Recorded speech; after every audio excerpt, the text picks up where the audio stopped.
Hey everyone, Eric here. In this video, I'm going to teach you how to calculate churn rate, when to use it, and what it really tells you about the future of your business. Okay, let's get started.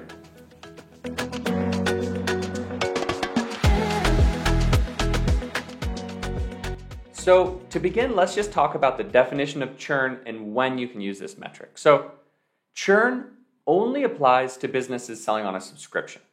So a lot of different types of businesses are able to sell on subscriptions: e-com retail, SaaS, insurance is a classic subscription business, telecom, gym membership, could be many things. So services where people sign up to be continuously charged to keep receiving the product or service. So here's the definition of churn rate. Churn rate is a percentage of customers on a subscription who cancel it. So the length of the service can vary a lot. For example, our monthly churn rate is 11%. That means that 11% of our customers cancel every month. But you could also say our annual churn rate is 11%.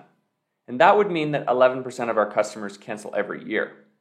So the service length can vary a lot. Sometimes people are paying every 90 days.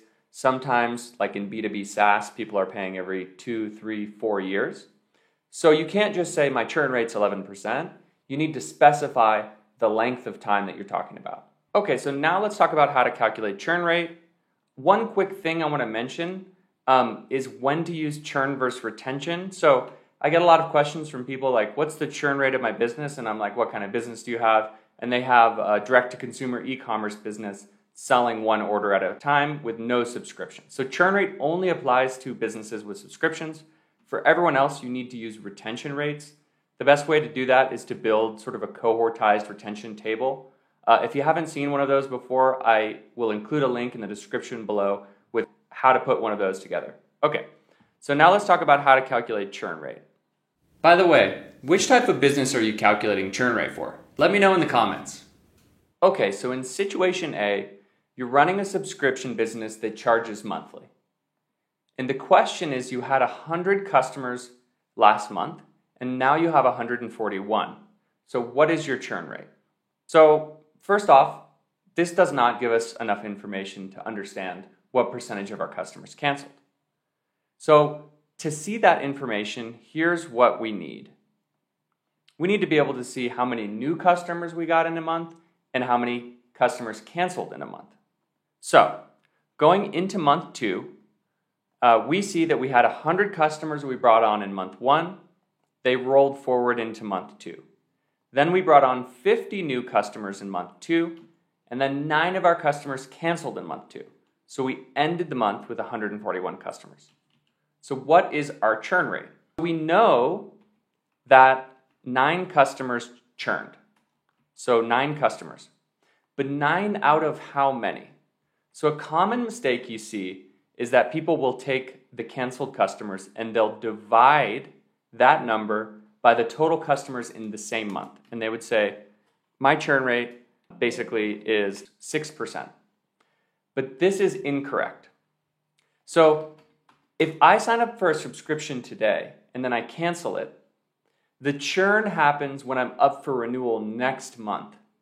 So those 9 cancellations are 9 out of the 100 customers from the prior month, not customers from the same month.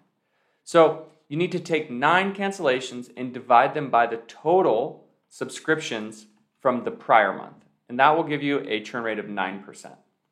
So monthly churn rate of 9. And if we copy this formula forward, you see we have 13%, 17, 11, and 16%. So that's how you calculate churn rate.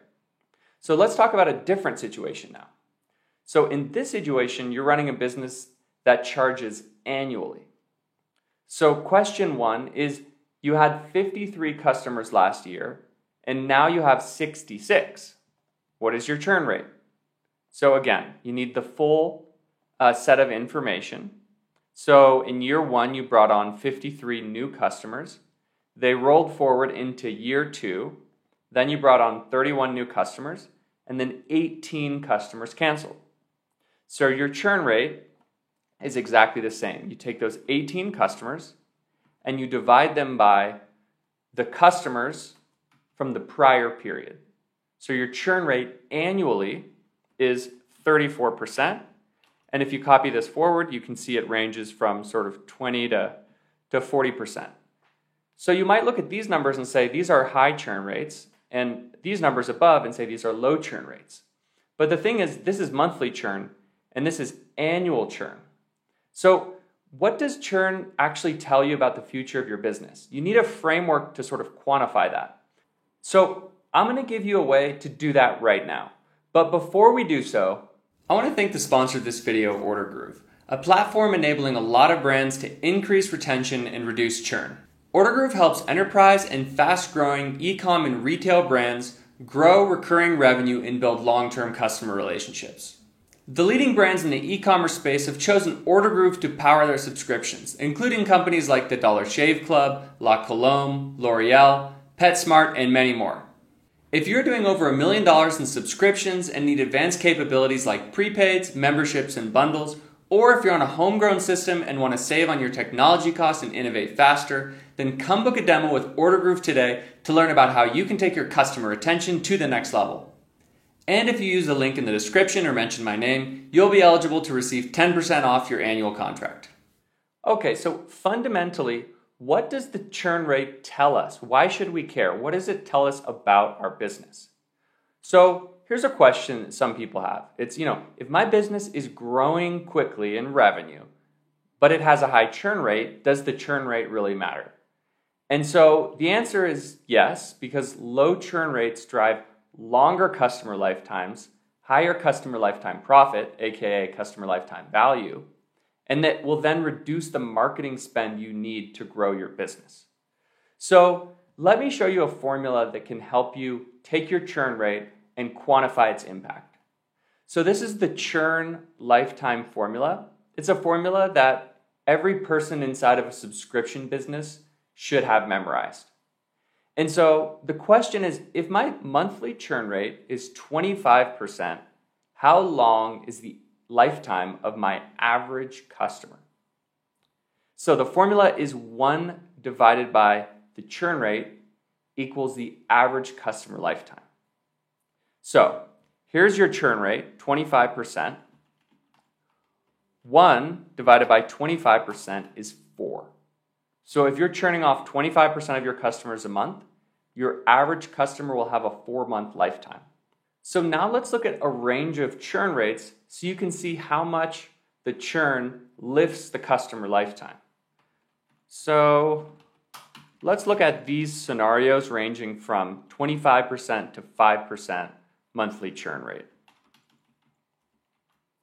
Okay, so here you can see when you drop from 25 to 20% monthly churn rate, the average customer goes from a 4 to a 5-month lifetime. Then with another 5% drop, you get to a 6.7 month lifetime. When you get to a 10% monthly churn rate, the average customer has a 10-month lifetime. And if you can get to a 5% monthly churn rate, the average customer has a 20-month lifetime. So now let's look at annual. So annual is the exact same formula. So if you have a 40% annual churn rate, you just say 1 divided by 40%. So that's 2.5, but that's 2.5 years because it's an annual churn rate. So I like to convert this to monthly so we can have a comparison. So you just take 2.5 years, multiply it by 12 months, and that's a 30-month lifetime. So now let's do the same exercise and look at a range of annual churn rates. And you can see that as the churn rate declines, obviously the lifetime increases. And so it increases from 30 to 60 months. So using this formula, you can evaluate scenario A and scenario B, where you have these monthly churn rates here, and you have these annual churn rates here, and you could convert everything into months to actually figure out what is the performance of one versus the other. So churn is a leading indicator of the length of the customer lifetime. So if you can optimize your churn rate, you can increase your revenue, you can decrease your marketing costs, and you can increase the profitability of your customers. So it's a really powerful metric to focus on as you're scaling your business. Okay, so I hope you now understand how to calculate churn rate and why it's so important for subscription-based businesses. First off, if you like this video, please like and subscribe. Also, if you want to download this model, you can download it completely for free using the link in the description below. Thank you for watching, and I'll see you in the next video.